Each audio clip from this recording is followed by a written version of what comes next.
Hello, everyone, and thank you for choosing this webinar. My name is Eileen Peppard, and I work for Sea Grant Center for Smart Building and Community Design at the University of Hawaii, Manoa. I also work closely with the School of Architecture. This webinar is a recording of a workshop conducted in June of 2021. We have not included recordings of the breakout session discussions, but we do include the summaries the group moderators provided afterwards.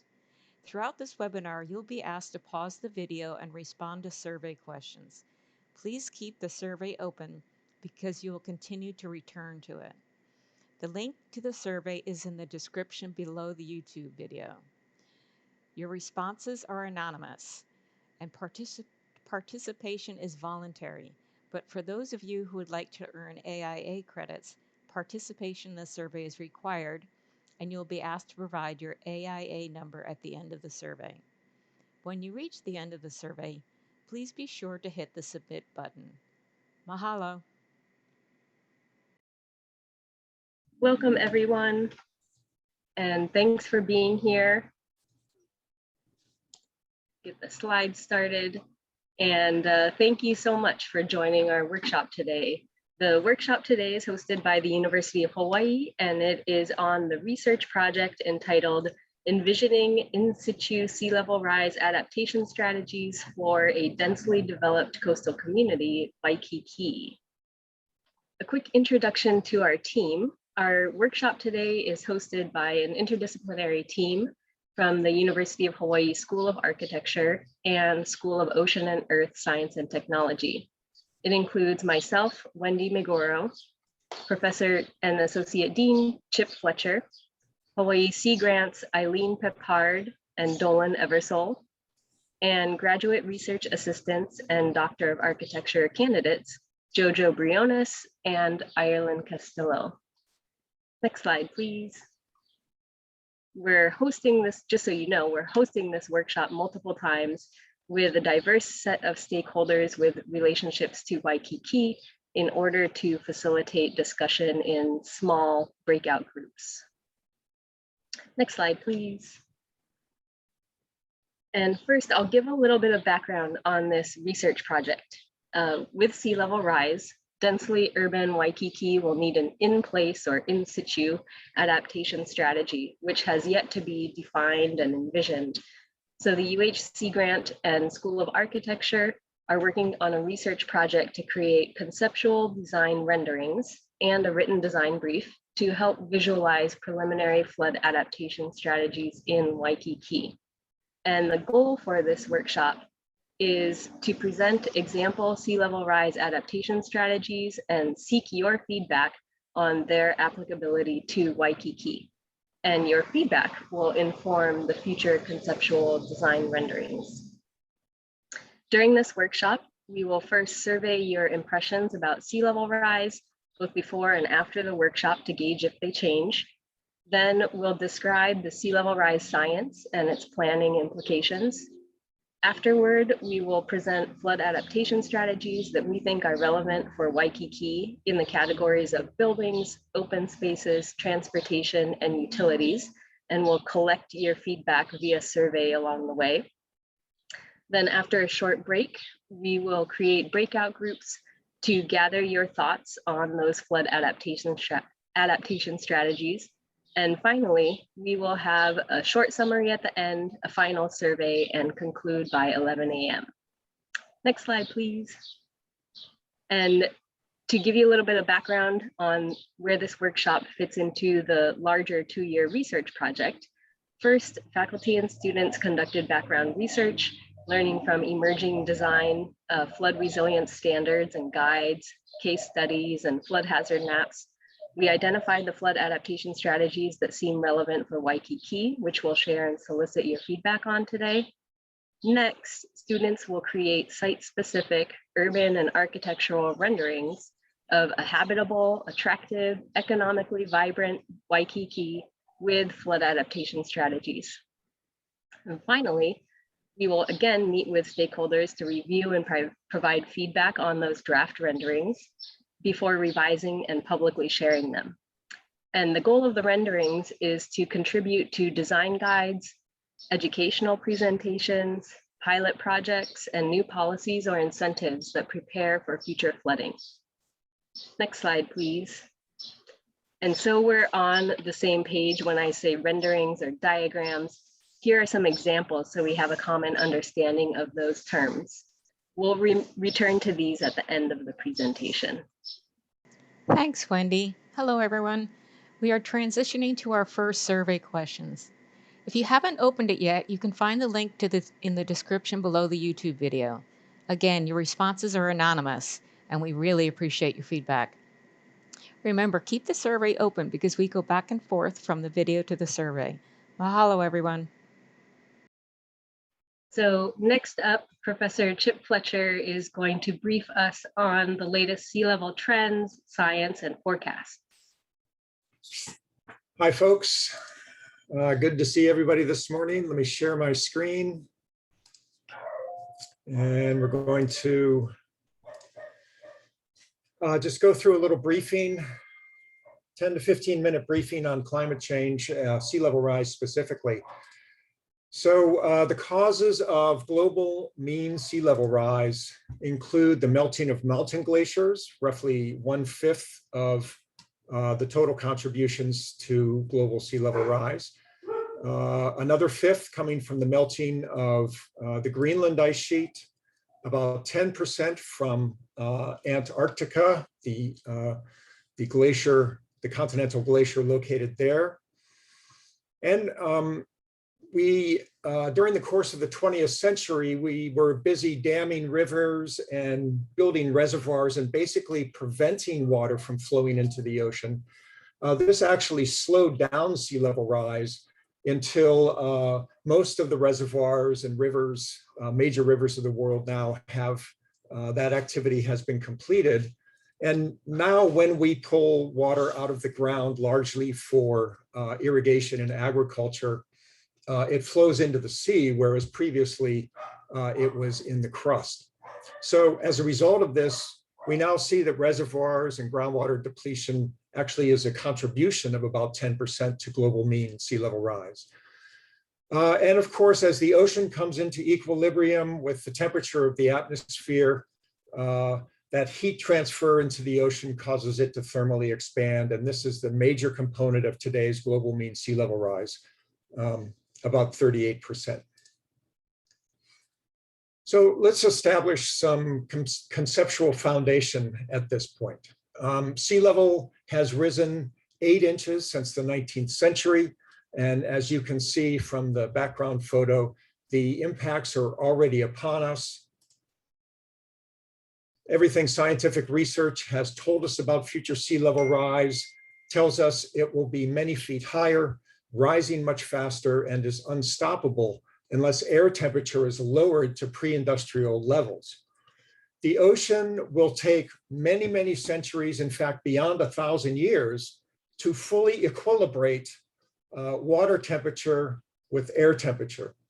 And in so doing, it will continually thermally expand, even if we stop global warming, and even if we begin to pull CO2 out of the atmosphere.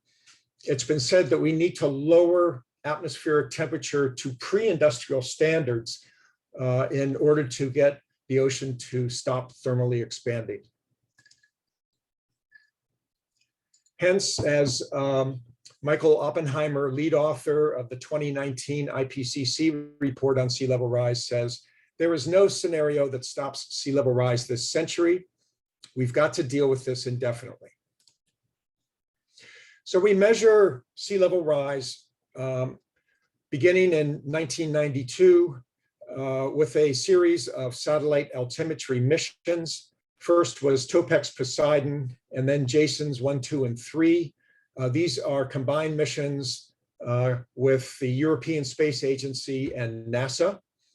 Here you can see the data from each of these missions. The long-term rate from the beginning of the time series in 1993 is a little over 1 foot per century. But in the last decade, it's accelerated and it is rising at a rate of about 1.5 feet per century. And the current rate of acceleration of this time series would put it at a little over 2 feet by the end of this century.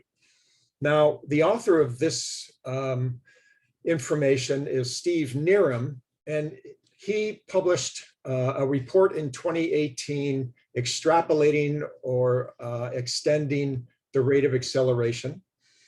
And he commented that our extrapolation assumes that sea level continues to change in the future as it has over the last 25 years. Given the large changes we're seeing in the ice sheets today, that's not likely.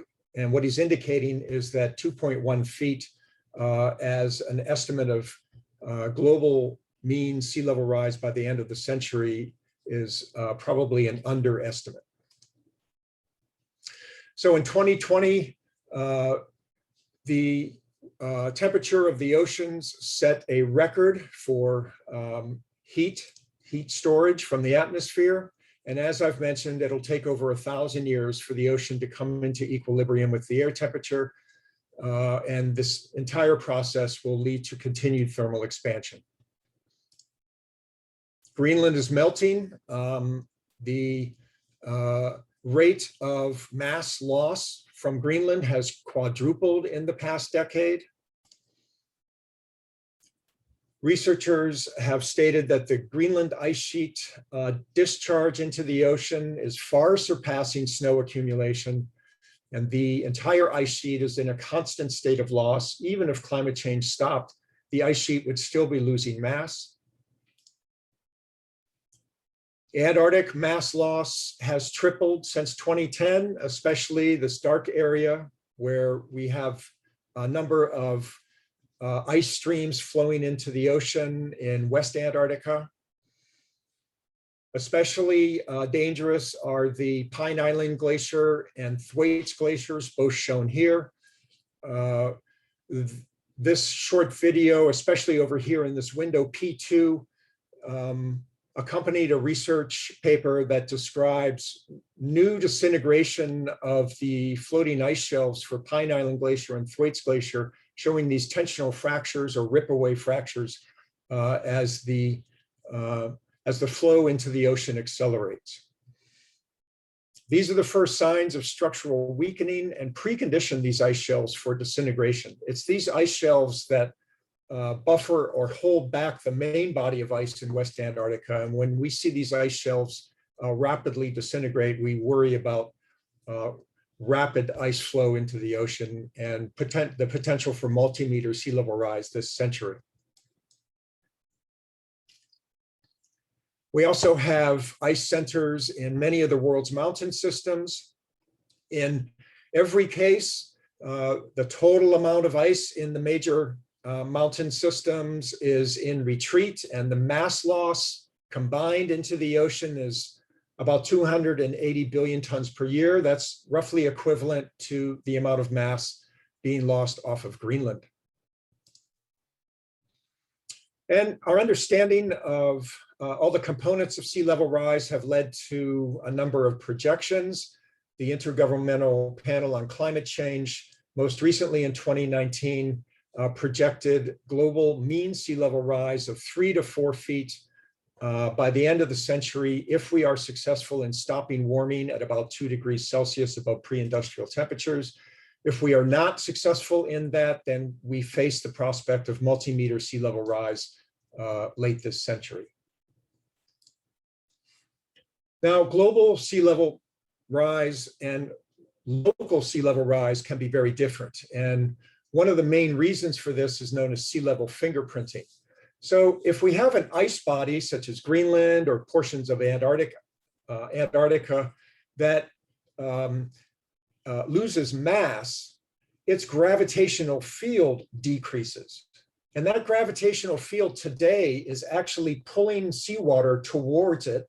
And as that field decays, seawater will flow away. And in the far field, we will see a compensating sea level rise, which is greater than the global mean, because here at the place where the gravity field is lost, we will see sea level that is less than the global mean rise. And unfortunately, Hawaii lies in the far field of all the major ice centers.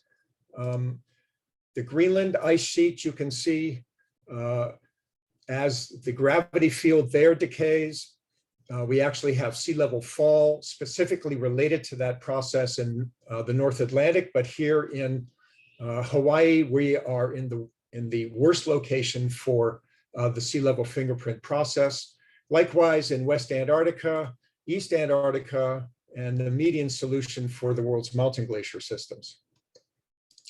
The result is, if the global mean rise is projected to be 1 meter by the end of the century, we would see another 30% or about 1.3 meters. Likewise, this common number of 3.2 feet by the end of the century would be actually 4.3 feet in Hawaii, or at least at the Honolulu tide gauge.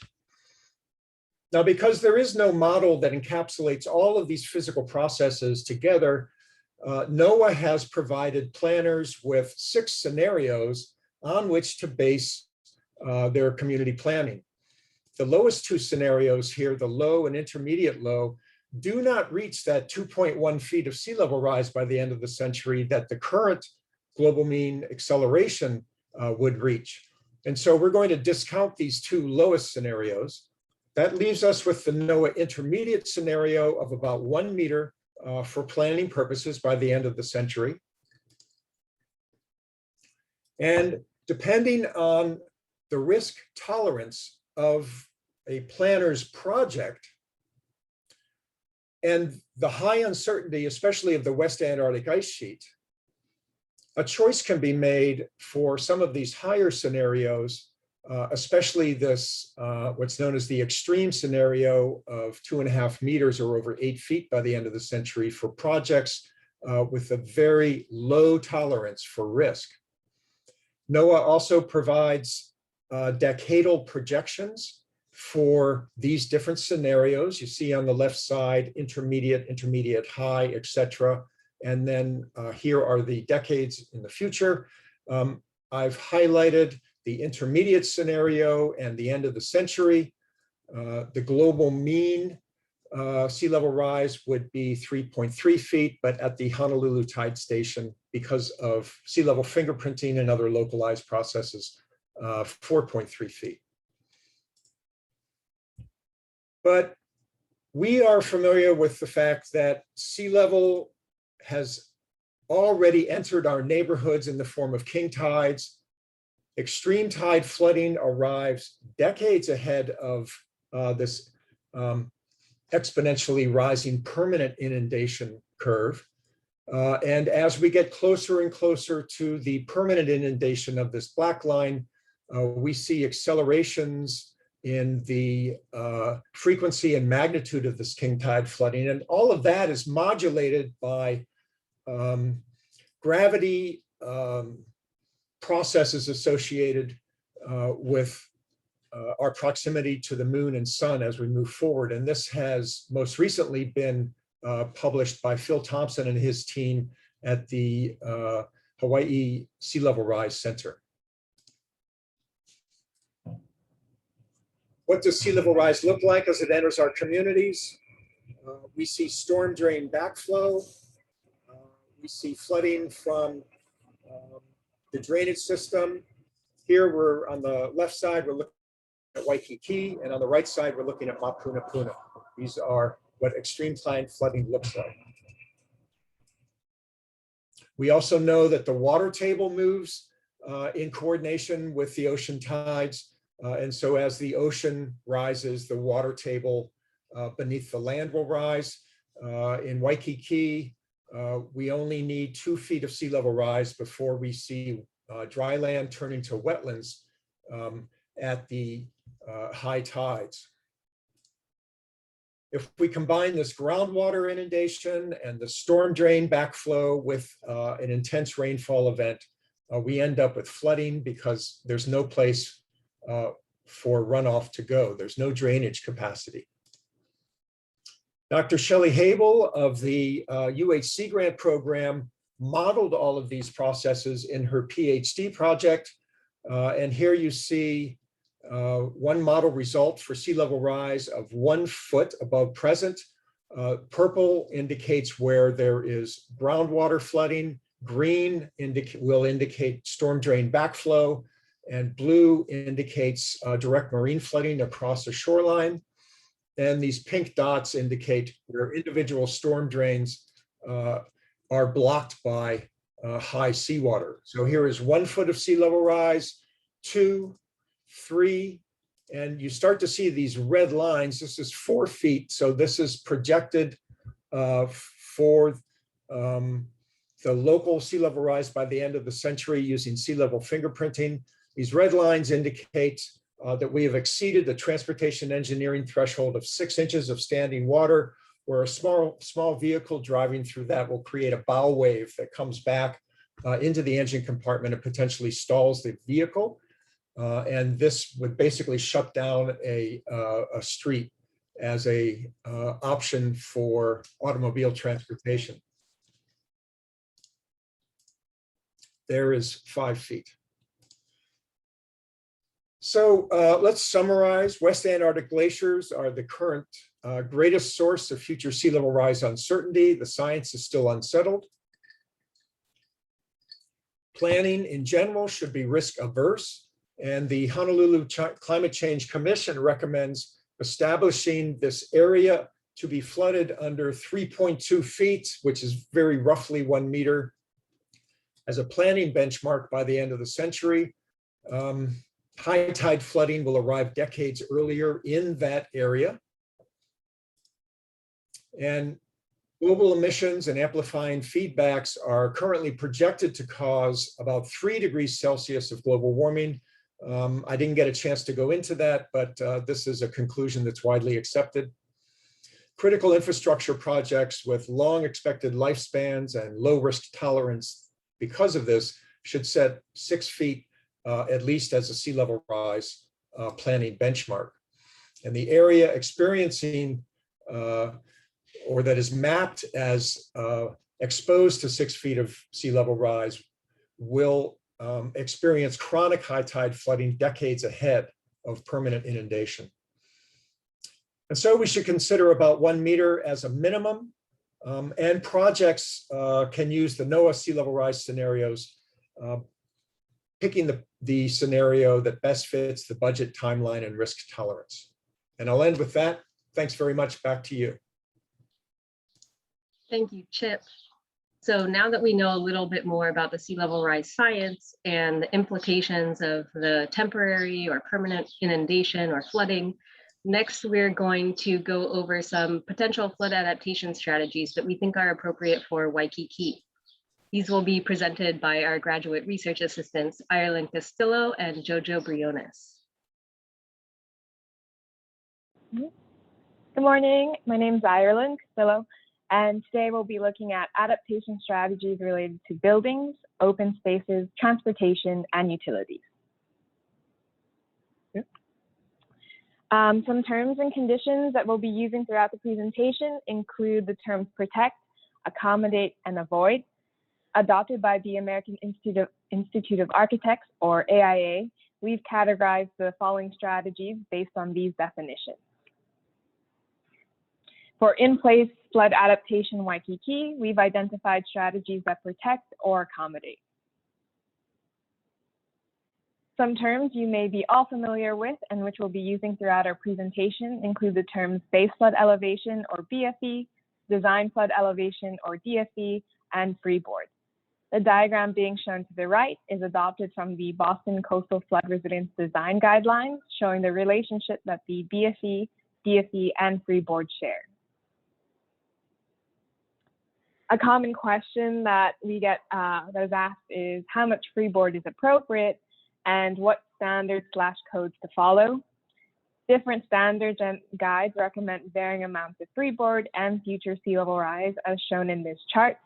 The amount of freeboard often varies based on building class, criticality, and/or risk. Honolulu has adopted the 2012 International Building Code, and this requires that new construction be designed with 1 foot of freeboard above current base flood elevation levels in hazardous flood zones, according to AAC standards. For our project, we align ourselves to the codes and standards enforced by the city, and suggest creating new design flood elevations that account for building criticality, lifetime, and risk. And in order to identify appropriate flood adaptation strategies, we first surveyed flood resilience standards, guides, and case study projects as listed here. The ideas presented today align with Honolulu's climate adaptation design principles for urban development.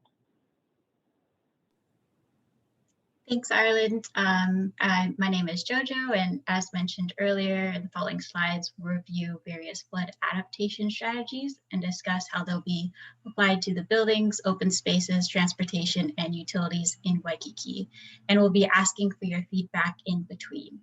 Most of the examples refer to adaptations of existing buildings, but the principles may also be applied to new building design. And starting off, we'll jump into buildings. Next slide, please. Specifically, we'll look into the strategies to protect from or accommodate flooding for buildings in Waikiki. Next slide. The first strategy is to elevate buildings above the design flood elevation, either on an open foundation, like in this diagram. Next slide. Or elevating on fill. Next slide, please. And another protection strategy would be to dry floodproof by making a structure watertight below the level that needs flood protection. This is appropriate for non-residential buildings. Next slide.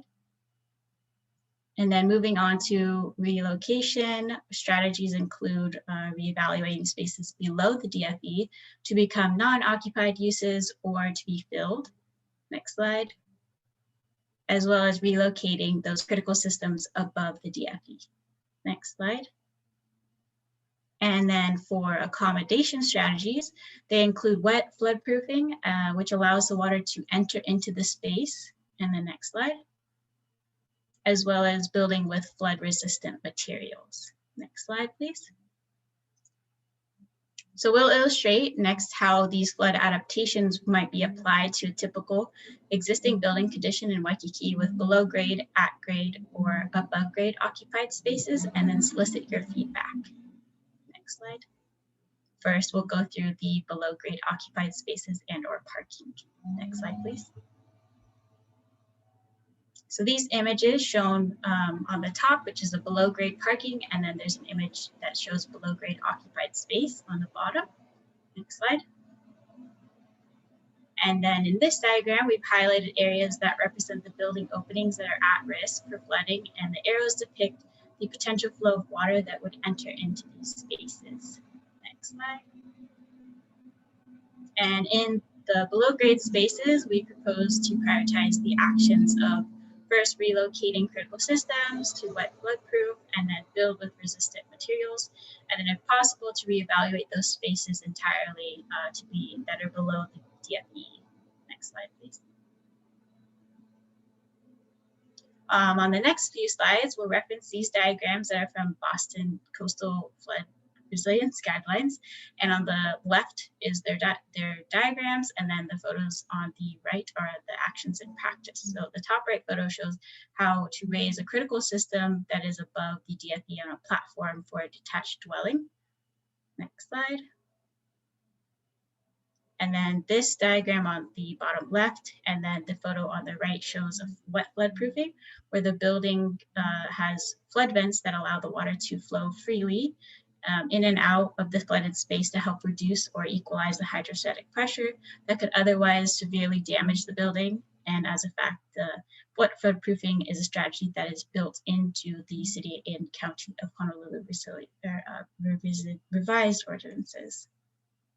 Next slide.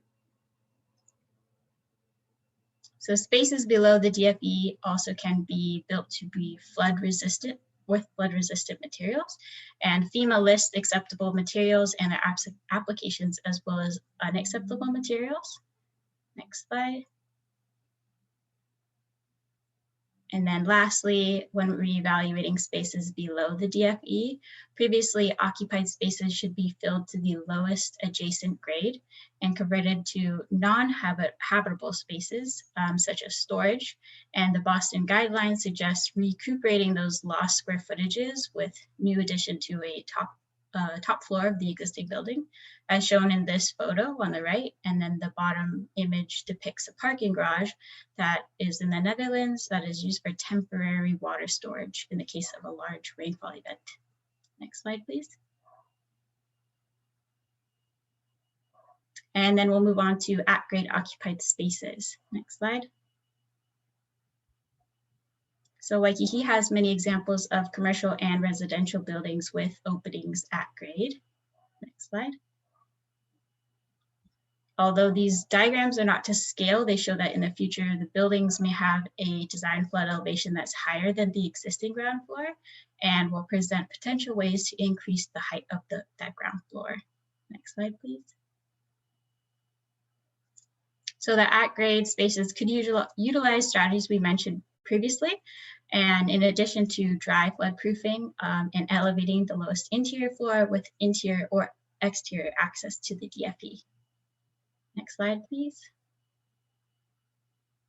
So dry flood proofing makes a structure watertight that is below the level that needs flood protection. And this photo on the right is an example of Whitney Museum in New York City with temporary flood barriers that are deployed in anticipation of a major flood event. Next slide. And the next strategies are to elevate the lowest level interior floor with exterior access to the DFE. The top right shows a photo of the newly constructed Whole Foods in Ward Village, and it shows how the elevating the lowest interior with exterior access, as well as an elevated sidewalk. Next slide. And then alternatively, we can elevate the lowest interior floor with interior access to the DFE. And that's shown here in the bottom photos with an example with interior stairs to an elevated interior floor, both in Waikiki and also in Venice, Italy. Next slide, please. So last, we'll move on to above grade occupied spaces. Next slide. And these two photos here represent some typical conditions we see in Waikiki of a low-rise residential walk-up and a high-rise apartment complex or hotel. Next slide. And again, although this is a representation of the BFE and DFE that are not to scale, it seems likely that the occupied spaces may already be above the DFE. Next slide.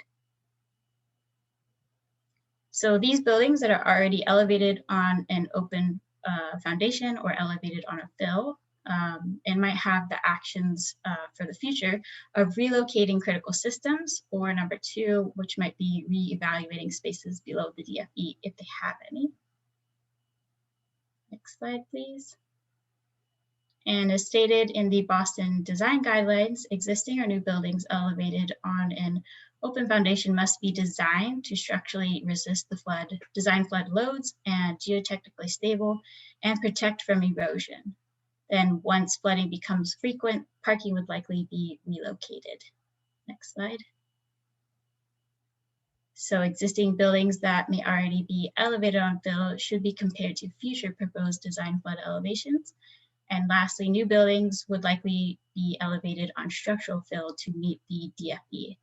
And now I'll pass it to Eileen for a short survey on the previous slides we just talked about. The next part of the survey will ask you for your feedback on the strategies that were just presented.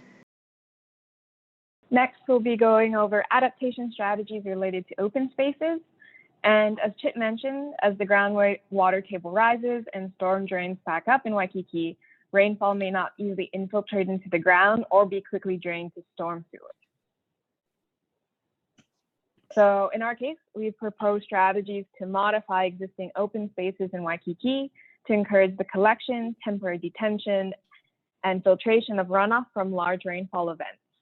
Proposed strategies include cisterns and water collection, floodable open spaces, and what we've termed ecological water treatment. The strategies presented apply to new and/or existing open spaces, including landscaped areas and/or parks, parking areas, and existing vacant lots. We will illustrate the following strategies through the following three case studies. First, buildings and landscapes may be designed to direct rain and stormwater runoff to to cisterns for non-potable use or for delayed discharge to the storm sewer. This aligns with Honolulu's One Water for Climate Resiliency white paper and has potential co-benefits such as reduced potable water use.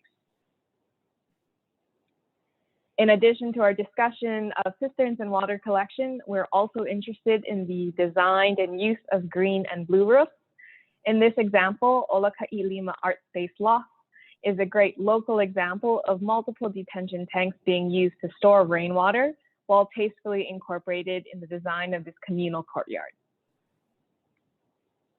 Our second case study shows floodable open spaces where, as outlined in blue, the basins at Water Square Bethlehem in Rotterdam, Netherlands, may provide public amphitheater seating when dry, and when wet, hold water for delayed discharge during large rainfall events. Lastly, Tanner Springs Park in Portland, Oregon exemplifies ecological water treatment. This urban park receives stormwater runoff from the entire block, where it is filtered and cleansed in a constructed wetland. This creates habitat while creating a park-like setting for the public to enjoy. Similarly, we'll go through another set of questions related to these strategies. The next part of the survey will ask you for your feedback on the strategies that were just presented. In this section, we'll discuss transportation and its related strategies. Next slide. So this section diagram illustrates potential flood adaptation strategies for transportation. It includes elevating the streets and sidewalks on fill, creating resilient streetscapes, transition zones, and accommodating walking and biking. These reflect the priorities in the Honolulu Climate Adaptation Design Guidelines and the Complete Streets goals. Next slide, please. In an effort to identify transportation ways that need to elevate first, this map highlights the major vehicle, bus, and bike routes. Our next steps will be to overlay 3.2 foot of sea level rise, exposure area, and map streets where groundwater is just below the surface causing instability, and identify emergency vehicle and evacuation routes. Next slide, please. We'll consider how transportation ways may be transformed to be resilient for future flooding. Next slide, please. And we've chosen to highlight these two case studies that are located in Miami and Honolulu. Next slide. This first case study is in Purdy Avenue in Miami, Florida, showing the adapted elevated street on the left and flooded before condition that's highlighted in blue. Some of the roads were raised as much as 2.5 feet, and that's higher than their original elevation of 1.2 feet. Next slide, please. And then this image on the right, now highlighted in blue, shows the street after it's been elevated on fill. Next slide, please. This case study, which was built in 2016, shows raised walkways and resilient streetscapes, transition zones here in Honolulu at the Ward Village South Shore Market. And here the pedestrian zone is emphasized. The trees provide shade and a planter strip separates the road and the sidewalk. And again, I'll pass it to Eileen for a survey. The next part of the survey will ask you for your feedback on the strategies that were just presented.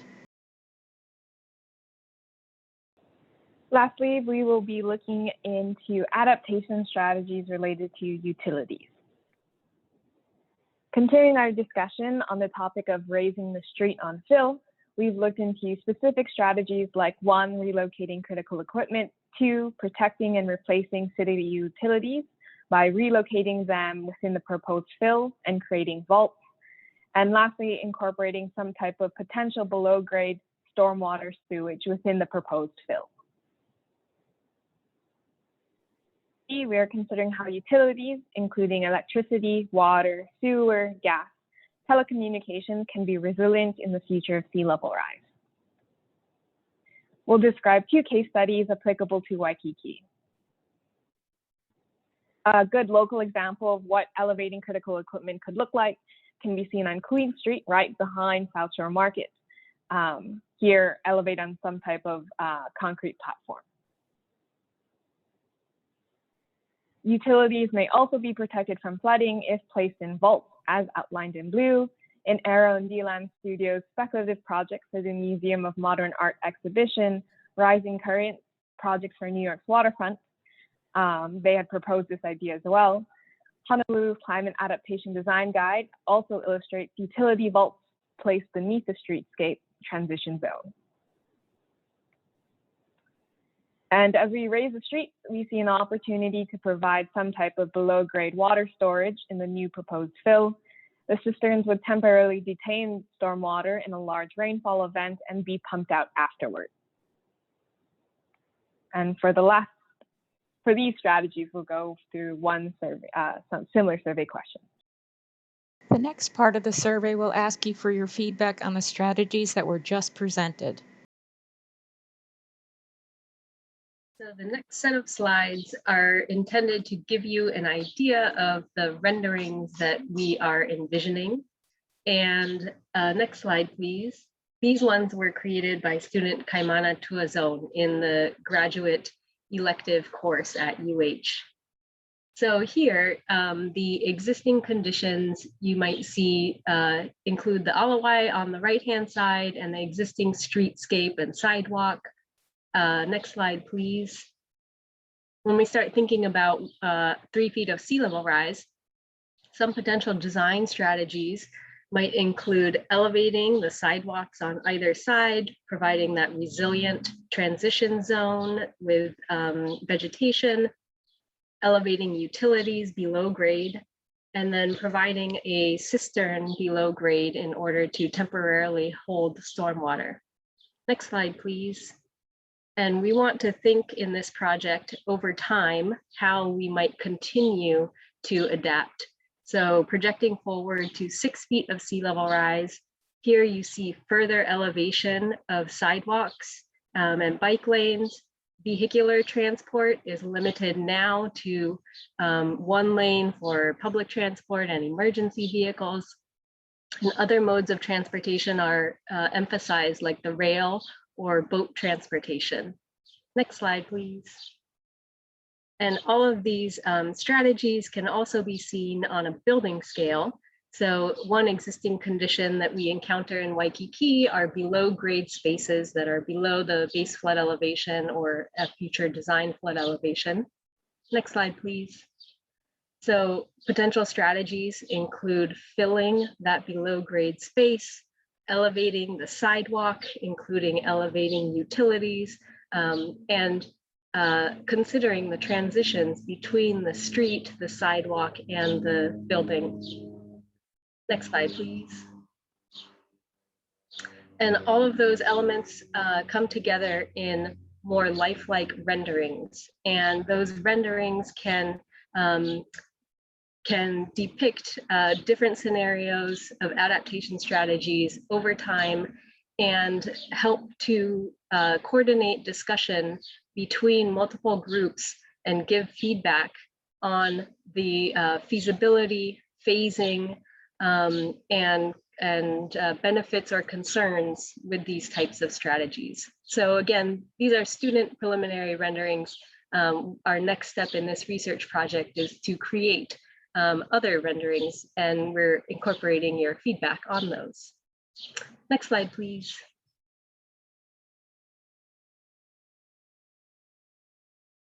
I'd like to go around the room and have the facilitators share a short tidbit, a quick glimpse into their breakout discussion. So I will begin, and it sounds like it might piggyback off of what was just being discussed.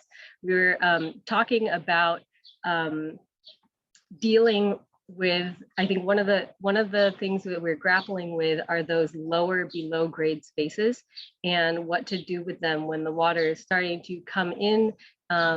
Should they be filled? Should that water be pumped out? And I think some of those pumping strategies are being used, and some of the questions that we had with regard to future fill would be, what is the quality of that fill? Does it contain any contaminants? And as water might encounter or come into contact with that fill, might it be problematic? So I'll pause there and then hand it off to another breakout group. I'll hand it off to Dolan. Okay, yeah, thank you, Wendy. And thank you everybody in our breakout group. I think we had a very fruitful discussion. We actually didn't get beyond the building section. We spent a lot of time on the adaptation options for the built environment. But it kind of morphed into some of the same strategies that you would take for some of the open space and transportation utilities. So they're applicable, but we had a good discussion, really kind of focused on some of the elements of accommodating and adapting. So those include the dry and wet flood proofing and relocating critical utilities. Those are kind of the low-hanging fruit in these discussions of like things that we could be doing now and relatively easier to implement for existing buildings. We had some discussion about the distinction between new construction and adapting and renovating older buildings. Totally different approaches that you would take with those. And let's see, what else? We talked a little bit about the need to, really interesting comment that Justin brought up about if we're doing some of these accommodation strategies, wet and dry flood proofing, could we maybe just a thought, we need to consider how that might impact the building's resilience to other coastal hazards. Think tsunamis in particular. If you're dry flood proofing the basement or the ground floor, what does that do for tsunami impacts? So some interesting thoughts there. I can't say we came to any conclusions or resolution of what to do about that, but it's just something to think about with some of the sea level, or in this project is focused on sea level, but it obviously integrates in with some of these other coastal hazards and what we would do to adapt to those as well. I'll stop there. Great, thank you, Dolan. And Chip. Yeah, we had a great discussion. So fill is seen as the default approach, and basically everybody agreed that the default solution needs to be fill plus walls. A question: where would the fill come from? And then all the logistics associated with that, of course, are huge questions. As far as dry flood proofing, pointed out that basically that's going on already today. There is, in his words, quote, a constant battle. And so if there's a constant battle today going on in the lower levels of the buildings in Waikiki, is that an indication that it's going to be a successful strategy in the future? We wouldn't want to continue something currently described as a constant battle. So it's an interim measure, it's a bridging measure, so to speak. Electrical and elevators, of course, are key in this. And then I learned a fun statistic that the Kalakaua Avenue is the third most important shopping location in the nation as far as the streets. You've got Fifth Avenue, Rodeo Drive, and Kalakaua Avenue. And so we also learned that any sort of a barrier to a shopper getting into a store is going to decrease sales. So that's one reason why you see, instead of individual doorways, so often you see on Kalakaua, just the whole front wall is gone. All designed, in fact, the street is designed to enhance shopper access. How do we maintain that in an era of adapting to sea level rise is a key issue that we should not lose sight of. There's a need, I'll just end with this, there's going to be a need, as we've heard in other workshops, with a very close coordination and staging between government sort of responsibilities, especially in the area of transportation, but also utilities, and then private owners and other stakeholders. The coordination and the logistics here are going to be key to the success or lack thereof when we look back at the end of the century to how we did, so to speak. All right, thank you. Good points, everyone. Thank you. Okay, these are the last survey questions. We are repeating a few questions we asked at the beginning of the survey. We want to see if your viewpoint has changed after seeing the presentations. So please bear with us, we're almost done. And remember to hit the submit button at the end of the survey. Mahalo. Great, thanks, Eileen. So this concludes our workshop. Thank you very much on behalf of all of our hosts for joining us today. Your input is incredibly valued. We have a very knowledgeable group with us today. We're going to incorporate your input into our future renderings and do our best to depict a vibrant, flood resilient future Waikiki. And we look forward to sharing those with you in the future. So have a wonderful day, everyone. Bye.